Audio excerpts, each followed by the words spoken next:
श्रीमद् भागवत महापुराण स्कंद 12वां अध्याय पहला। कलयुग के राजवंशों का वर्णन। राजा परीक्षित ने पूछा, भगवान, यदुवंश शिरोमणि भगवान श्री कृष्ण जब अपने परम धाम पधार गए तब पृथ्वी पर किस वंश का राज्य हुआ तथा अब किसका राज्य होगा? आप कृपा करके मुझे यह बतलाइए। श्री शुकदेव जी ने कहा, प्रिय परीक्षित, मैंने तुम्हें 9वें स्कंद में यह बात बतलाई थी कि जरासंध के पिता बृहद्रथ के वंश में अंतिम राजा होगा पुरंजय अथवा रिपुंजय। उसके मंत्री का नाम होगा शुनक। वह अपने स्वामी को मार डालेगा और अपने पुत्र प्रघोत को राज सिंहासन पर अभिषिक्त करेगा।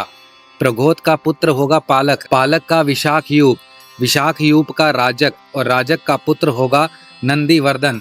प्रघोत वंश में यही 5 नरपति होंगे। इनकी संज्ञा होगी प्रघोतन। ये 138 वर्ष तक पृथ्वी का उपभोग करेंगे। इसके पश्चात शिशुनाग नाम का राजा होगा। शिशुनाग का काकवर्ण, उसका क्षेमधर्मा और क्षेमधर्मा का पुत्र होगा क्षेत्रज। क्षेत्रज का विधिसार, उसका अजातशत्रु, फिर दर्भक और दर्भक का पुत्र होगा अजय। अजय से नंदीवर्धन और उससे महानंदी का जन्म होगा। शिशुनाग वंश में ये 10 राजा होंगे। ये सब मिलकर कलयुग में 360 वर्ष तक पृथ्वी पर राज्य करेंगे। प्रिय परीक्षित, महानंदी की शूद्रा पत्नी के गर्भ से नंद नामक पुत्र होगा। वह बड़ा बलवान होगा। महानंदी महापद्म नाम निधि का अधिपति होगा, इसीलिए उसे लोग महापद्म भी कहेंगे। वह क्षत्रिय राजाओं के विनाश का कारण बनेगा। तभी से राजा लोग प्रायः शूद्र और अधर्मिक हो जाएंगे। महापद्म पृथ्वी का एक छत्र शासक होगा। उसके शासन का उल्लंघन कोई भी नहीं कर सकेगा। क्षत्रियों के विनाश में हेतु होने की दृष्टि से तो उसे दूसरा परशुराम ही समझना चाहिए। उसके समूल्य आदि 8 पुत्र होंगे। वे सभी राजा होंगे और 100 वर्ष तक इस पृथ्वी का उपभोग करेंगे। कौटिल्य, वात्सायन तथा चाणक्य के नाम से प्रसिद्ध एक ब्राह्मण विश्वविख्यात नंद और उसके सुमाल्य आदि 8 पुत्रों का नाश कर डालेगा। उसका नाश हो जाने पर कलयुग में मौर्य वंशी नरपति पृथ्वी का राज्य करेंगे। वही ब्राह्मण पहले चंद्रगुप्त मौर्य को राजा के पद पर अभिषिक्त करेगा।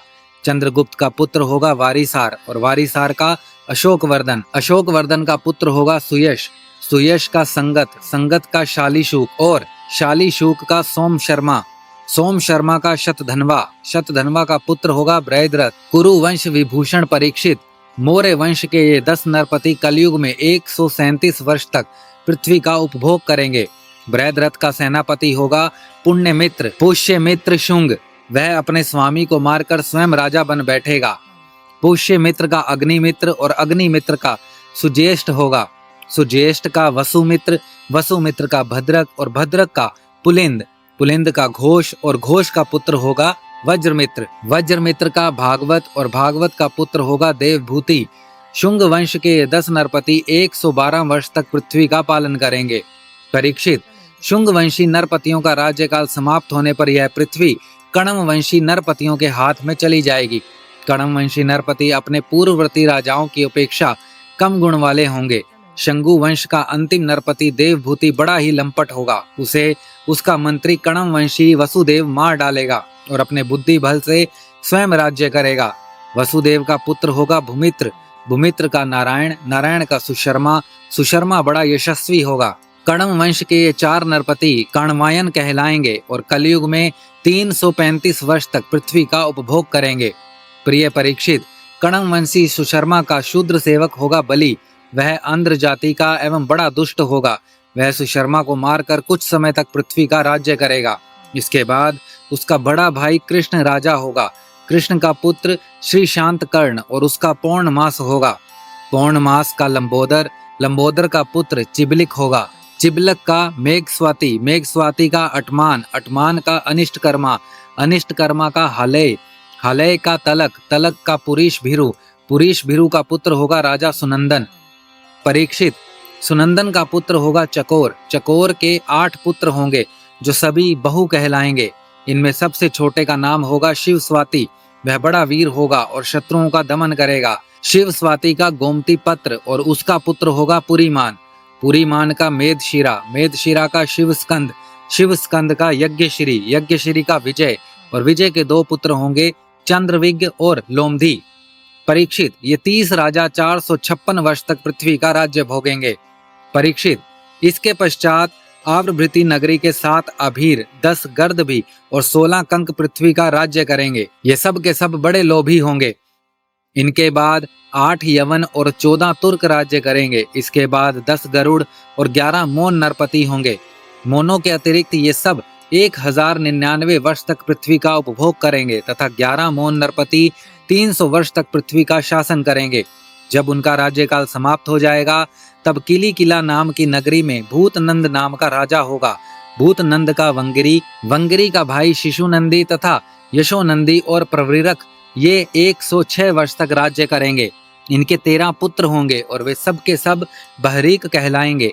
इनके पश्चात पुष्पमित्र नामक क्षत्रिय और उसके पुत्र दुर्मित्र का राज्य होगा।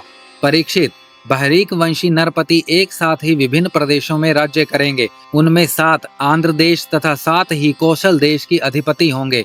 कुछ विदुर भूमि के शासक और कुछ निषिद्ध देश के स्वामी होंगे। इसके बाद मगध देश का राजा होगा विश्वसफुरजी। यह पूर्वोक्त पुरंजय के अतिरिक्त द्वितीय पुरंजय कहलाएगा। यह ब्राह्मण आदि उच्च वर्णों को पुलिंद, यदु और मद्र आदि मलेच्छ पराया जातियों के रूप में परिणित कर देगा। इसकी बुद्धि इतनी दुष्ट होगी कि यह ब्राह्मण, क्षत्रिय और वैश्यों का नाश करके शूद्र पराया जनता की रक्षा करेगा। यह अपने बलवीर्य से क्षत्रियों को उजाड़ देगा और पद्मावती पुरी को राजधानी बनाकर हरिद्वार से लेकर प्रयाग पर्यंत सुरक्षित पृथ्वी का राज्य करेगा। परीक्षित, ज्यों ज्यों घोर कलयुग आता जाएगा त्यों त्यों सौराष्ट्र, अवंती, अभीर, शूर, अर्बुद और मालव देश के ब्राह्मणगण संस्कार शून्य हो जाएंगे तथा राजा लोग भी शूद्र तुल्य हो जाएंगे। सिंधु तट, चंद्रभागा के तटवर्ती प्रदेश, कौंती परी और कश्मीर मंडल पर प्राय शूद्रों का संस्कार एवं ब्रह्म तेज से हीन नाम मात्र के द्विजों का और मलेच्छों का राज्य होगा। परीक्षित, ये सब के सब राजा आचार विचार में मलेच्छ प्राय होंगे। ये सब एक ही समय भिन्न भिन्न प्रांतों में राज्य करेंगे। ये सब के सब परले सिरे के झूठे, अधर्मी और स्वल्प दान करने वाले होंगे। छोटी छोटी बातों को लेकर ही ये क्रोध के मारे आग बबूला हो जाया करेंगे। ये दुष्ट लोग स्त्री, बच्चों, गऊओं, ब्राह्मणों को मारने में भी नहीं हिचकेंगे। दूसरे की स्त्री और धन हथिया लेने के लिए सर्वदा उत्सुक रहेंगे। ना तो इन्हें बढ़ते देर लगेगी और ना तो घटते। क्षण में रुष्ट और क्षण में तुष्ट इनकी शक्ति और आय थोड़ी होगी। इनमें परंपरागत संस्कार नहीं होंगे। ये अपने कर्तव्य कर्म का पालन नहीं करेंगे। रजोगुण और तमोगुण से अंधे बने रहेंगे। राजा के वेश में मलेच्छ ही होंगे। वे लूट खसोट कर अपनी प्रजा का खून चूसेंगे। जब ऐसे लोगों का शासन होगा तो देश की प्रजा में भी वैसा ही स्वभाव, आचरण और भाषण की वृद्धि हो जाएगी। राजा लोग तो उनका शोषण करेंगे ही, वे आपस में भी एक दूसरे को उत्पीड़न करेंगे और अंततः सब के सब नष्ट हो जाएंगे। श्रीमद् भागवत महापुराण स्कंद 12वां अध्याय 1 समाप्त।